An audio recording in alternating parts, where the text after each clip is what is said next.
Première lettre de Pierre, chapitre 1. Adresse et salutations. Moi, Pierre, apôtre de Jésus-Christ, j'écris à ceux que Dieu a choisis et qui vivent comme des étrangers dans les provinces du Pont, de la Galatie, de la Cappadoce, de l'Asie et de la Bithynie. Dieu le Père vous a choisis d'avance comme il l'avait prévu. Il a fait de vous un peuple saint par son esprit pour que vous obéissiez à Jésus-Christ et pour que son sang répandu vous rende purs. Que Dieu vous bénisse et vous donne la paix en abondance. Louange à Dieu qui sauve les croyants. Chantons la louange de Dieu, le Père de notre Seigneur Jésus-Christ. Dans sa grande bonté, il nous a fait naître une deuxième fois en relevant Jésus-Christ de la mort. Nous avons ainsi une espérance qui fait vivre et nous pouvons attendre avec joie les biens que Dieu garde pour nous. Il les garde pour vous dans les cieux, là où ils ne peuvent s'abîmer, ni être salis, ni disparaître. Et vous-même, si vous croyez, le Dieu puissant vous garde pour vous sauver. Ce salut, on le connaîtra à la fin des temps. C'est pourquoi vous êtes remplis de joie, même si toutes sortes de difficultés doivent vous rendre triste pendant un peu de temps. Ces difficultés servent à montrer la qualité de votre foi. L'or peut s'abîmer, pourtant, on le met dans le feu pour voir s'il est pur. C'est pareil pour votre foi. Elle est plus précieuse que l'or, mais elle aussi est mise à l'épreuve. Alors, quand Jésus-Christ paraîtra, vous recevrez honneur, louange et gloire à cause de la qualité de votre foi. Jésus, vous ne l'avez pas vu, et pourtant vous l'aimez. Vous ne le voyez pas maintenant, et pourtant vous croyez en lui. C'est pourquoi vous êtes remplis d'une très grande joie, une joie si grande qu'on ne peut même pas en parler. Cette joie, vous l'avez parce que vous êtes sauvés. Voilà la récompense que vous gagnez en croyant en Jésus. Les prophètes ont fait beaucoup de recherches au sujet de ce salut. Par avance, ils ont parlé du don que vous alliez recevoir. L'Esprit du Christ était en eux et il a annoncé par avance les souffrances que le Christ allait supporter et la gloire qui allait suivre. Les prophètes ont cherché à comprendre à quel moment et de quelle façon ces choses allaient arriver. Voici ce que Dieu leur a appris. Le message qu'ils donnaient n'était pas pour eux, mais pour vous. Maintenant, ceux qui annoncent la bonne nouvelle vous ont communiqué ce message avec la puissance de l'Esprit Saint envoyé du ciel. Et ce message, les anges eux-mêmes désirent beaucoup le connaître. Appel à une conduite sainte. C'est pourquoi, soyez prêts à l'action. Restez attentifs. Mettez toute votre espérance dans le don que vous allez recevoir quand Jésus-Christ paraîtra. Obéissez à Dieu, ne suivez donc pas les désirs que vous aviez autrefois avant de connaître le Christ. Dieu vous a appelé et il est saint, alors vous aussi devenez saints dans toute votre conduite. En effet, les livres saints disent « Soyez saints parce que moi je suis saint ». Dans vos prières, vous appelez Père celui qui juge chacun selon ce qu'il a fait, sans faire de différence entre les gens. Alors vivez en respectant Dieu avec confiance pendant que vous êtes sur la terre. La façon de vivre que vous avez reçue de vos ancêtres ne menait à rien. Mais vous le savez, Dieu a payé un grand prix pour vous libérer de cette façon de vivre. En effet, il ne l'a pas fait avec des choses qui peuvent s'abîmer comme l'or ou l'argent. Mais il vous a libéré avec le sang précieux du Christ qui est comme un agneau sans défaut et sans tache. Dieu l'a choisi avant la création du monde et pour votre bien, il l'a fait connaître maintenant en ces temps qui sont les derniers. C'est par le Christ que vous croyez en Dieu qu'il a réveillé de la mort et lui a donné la gloire. Voilà pourquoi vous mettez votre foi et votre espérance en Dieu. L'amour des uns pour les autres. En obéissant à la vérité, vous êtes devenus purs pour aimer sincèrement vos frères et vos sœurs chrétiens. Aimez-vous donc les uns les autres de tout votre cœur. La parole de Dieu vous a fait naître de nouveau. Et cette parole n'est pas comme une graine qui meurt. Elle est vivante, elle ne meurt pas, elle dure toujours. En effet, les livres saints disent: tous les êtres humains sont comme l'herbe, et tout ce qui les rend importants est comme la fleur des champs. L'herbe sèche et la fleur tombe, mais la parole du Seigneur dure toujours. Cette parole, c'est la bonne nouvelle qu'on vous a annoncée. Première lettre de Pierre, chapitre 2. Rejetez donc tout ce qui est mal. Ne trompez personne, ne soyez pas faux, ne soyez pas jaloux, ne dites pas du mal des autres. Comme des bébés qui viennent de naître, désirez le lait de la parole de Dieu. C'est un lait sans mélange. Alors en le buvant, vous grandirez et vous serez sauvés. En effet, les livres saints le disent. Vous avez goûté comme le Seigneur est bon. Les croyants sont le peuple de Dieu. Approchez-vous du Seigneur Jésus. Il est la pierre vivante. Les gens l'ont rejetée, mais Dieu l'a choisie, et elle est précieuse à ses yeux. Approchez-vous de lui. Alors vous aussi, comme des pierres vivantes, vous servirez à construire la maison de l'Esprit Saint. Vous formerez une communauté de prêtres saints pour offrir des sacrifices selon l'Esprit de Dieu, et Dieu les acceptera à cause de Jésus-Christ. En effet, les livres saints disent de la part de Dieu: regardez, j'ai choisi une pierre précieuse et je la pose dans la ville de Sion comme pierre principale. Celui qui s'appuie sur elle ne sera pas déçu. Pour vous qui croyez, cette pierre vous donne de l'honneur.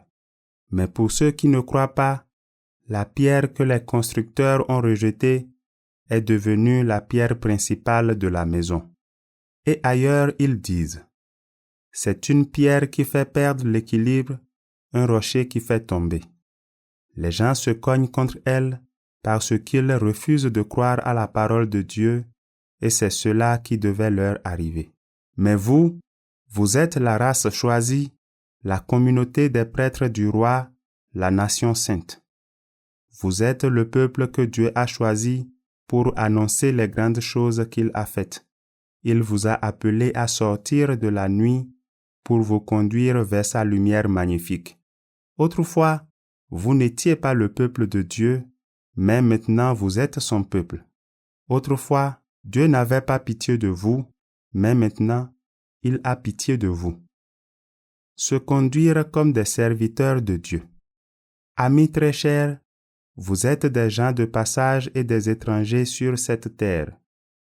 C'est pourquoi je vous le demande. Ne suivez pas les désirs mauvais qui luttent contre vous. Au milieu de ceux qui ne connaissent pas Dieu, ayez une belle conduite.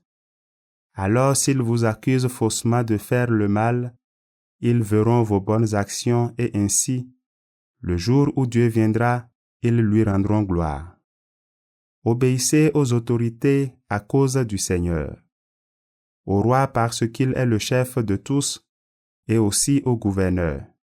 Le roi les envoie pour punir ceux qui font le mal et féliciter ceux qui font le bien. Dieu veut ceci. Par vos bonnes actions, fermez la bouche aux gens stupides et ignorants. Conduisez-vous comme des personnes libres, mais votre liberté ne doit pas devenir comme une couverture pour cacher des actes mauvais. Conduisez-vous plutôt comme des serviteurs de Dieu. Ayez du respect pour tout le monde. Aimez vos frères et vos sœurs chrétiens. Honorez Dieu, respectez le roi. Marchez sur les traces du Christ. Vous, les serviteurs, obéissez à vos patrons avec respect. Obéissez non seulement aux patrons qui sont bons et aimables, mais aussi à ceux qui sont difficiles. Vous supportez peut-être des souffrances que vous ne méritez pas, et cela parce que vous voulez rester fidèle à Dieu. Eh bien, c'est une belle chose. En effet, si vous avez fait le mal, quel mérite avez-vous à supporter les coups? Mais si vous souffrez avec patience quand vous avez fait le bien, c'est une belle chose devant Dieu. Oui, C'est à cela que Dieu vous a appelé. Le Christ aussi a souffert pour vous, il vous a montré le chemin pour que vous suiviez ses traces. Lui, il n'a pas fait le mal, il n'a jamais trompé personne. Lui, quand on l'a insulté, il n'a pas rendu l'insulte. Quand il a souffert, il n'a menacé personne, mais il a mis sa confiance en Dieu qui juge avec justice. Sur le bois de la croix, il a porté lui-même nos péchés dans son corps. C'est pourquoi nous avons cessé de vivre pour le péché et nous pouvons mener une vie qui plaît à Dieu. C'est par ces blessures qu'il vous a guéris. Oui, vous étiez comme des moutons perdus, mais maintenant, vous êtes revenus vers le berger qui protège vos vies. Première lettre de Pierre, chapitre 3. Les relations entre femmes et mari. De façon semblable, vous les femmes, obéissez à votre mari. Alors, même si votre mari ne croit pas à la parole de Dieu, il sera gagné à la foi par votre conduite, et cela sans parole. En effet, il verra combien votre vie est pure et pleine de respect. Votre beauté ne doit pas être extérieure. Coiffure compliquée, bijoux en or, robe trop élégante. Elle doit être cachée à l'intérieur de vous-même. Un cœur doux et calme, voilà la beauté qui a beaucoup de valeur pour Dieu et elle ne disparaît pas.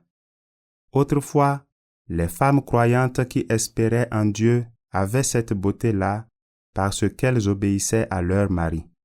Par exemple, Sarah obéissait à Abraham et elle l'appelait « mon maître ». Maintenant, vous êtes ses filles si vous faites le bien sans vous laisser troubler par aucune peur. Et vous, les maris, prenez soin de votre femme dans la vie commune. Les femmes sont plus fragiles, vous devez en tenir compte. Traitez-les avec respect, puisque comme vous, elles recevront le don de la vraie vie.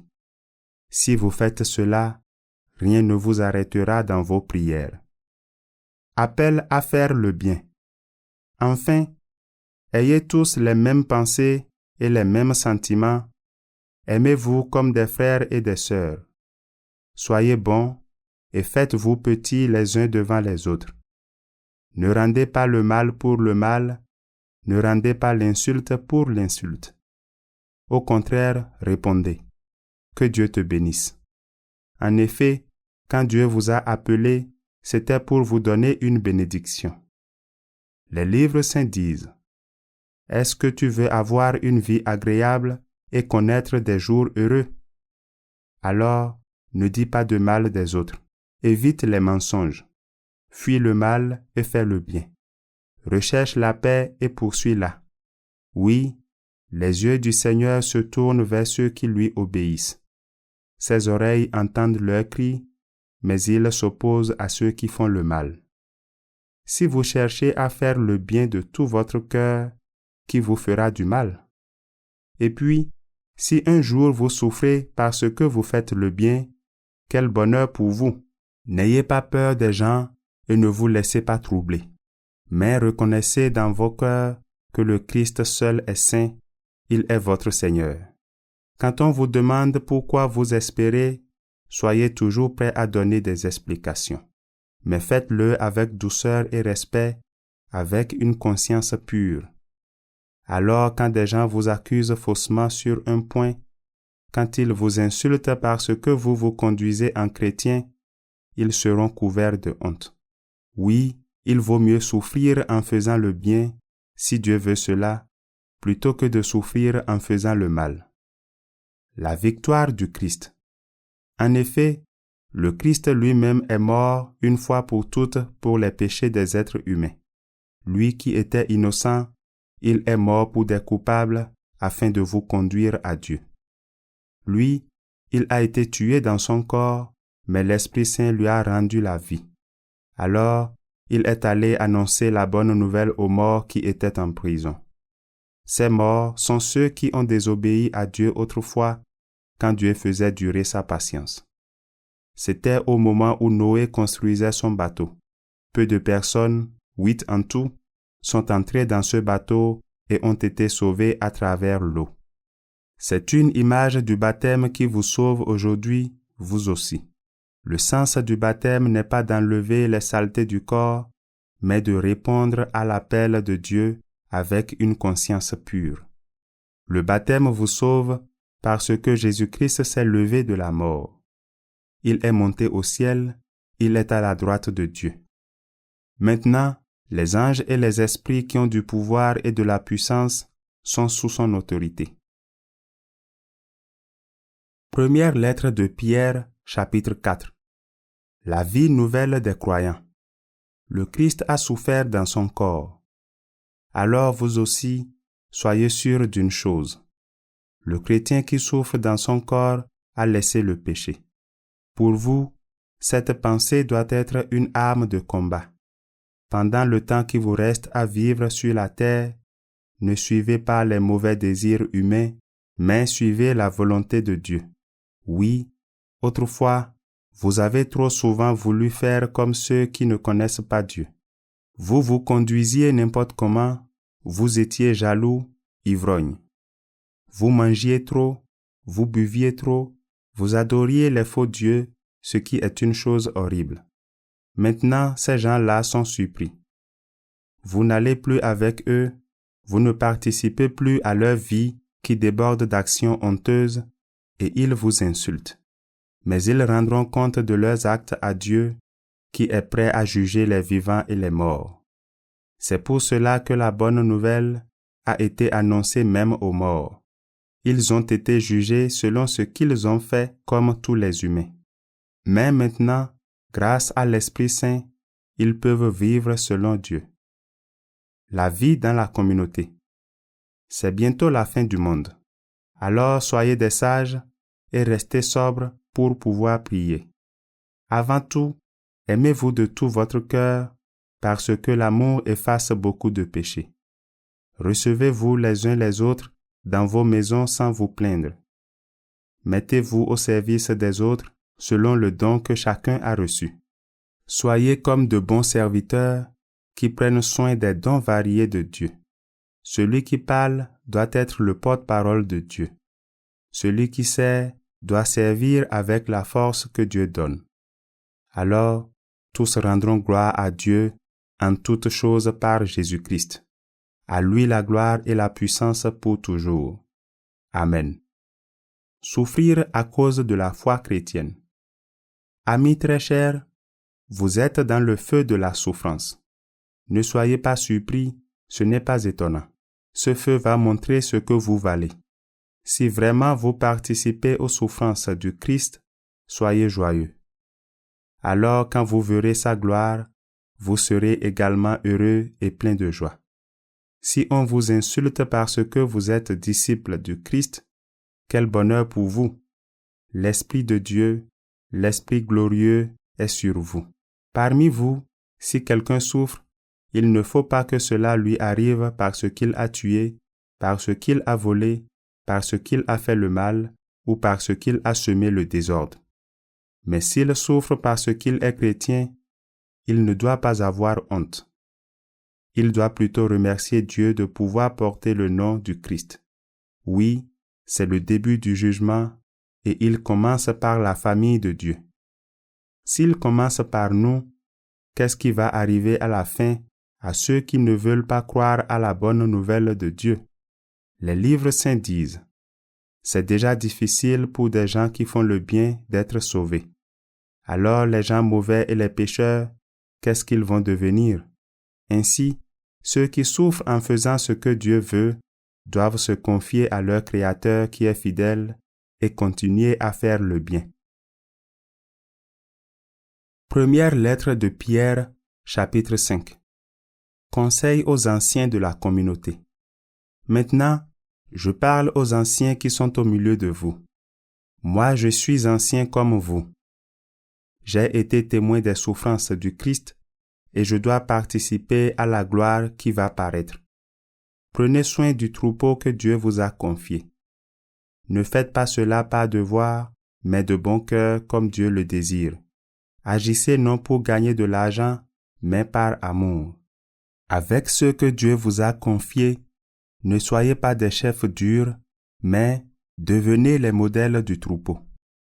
Ainsi, quand le chef des bergers viendra, vous recevrez pour toujours une récompense pleine de gloire. Conseil à tous les chrétiens. Vous, les jeunes, obéissez aux anciens, et vous tous, faites-vous petits les uns devant les autres. Les livres saints disent: Dieu résiste aux orgueilleux, mais il est bon pour les petits. Faites-vous petits sous la main puissante de Dieu, pour qu'il vous honore quand le moment sera venu. Mettez tous vos soucis dans la main de Dieu, parce qu'il prend soin de vous. Soyez sobres, restez éveillés. Votre ennemi, l'esprit du mal, est comme le lion qui rugit. Il va partout et cherche quelqu'un à dévorer. Résistez-lui en restant solide dans la foi. Vous le savez, dans le monde entier, vos frères et sœurs chrétiens souffrent comme vous. Vos souffrances vont durer un certain temps.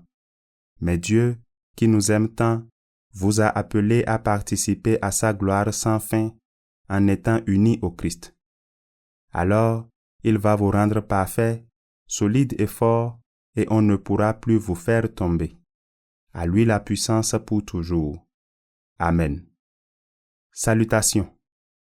Je vous écris ces quelques mots par Silas. Pour moi, c'est un frère fidèle. Je vous envoie cette lettre pour vous donner du courage et pour vous dire: voilà le vrai don de Dieu, restez attachés à ce don. L'Église qui est à Babylone vous salue. Dieu l'a choisi comme vous. Marc, mon fils, vous salue aussi. Saluez-vous tous en vous embrassant avec amour. Paix à vous tous qui êtes unis dans le Christ.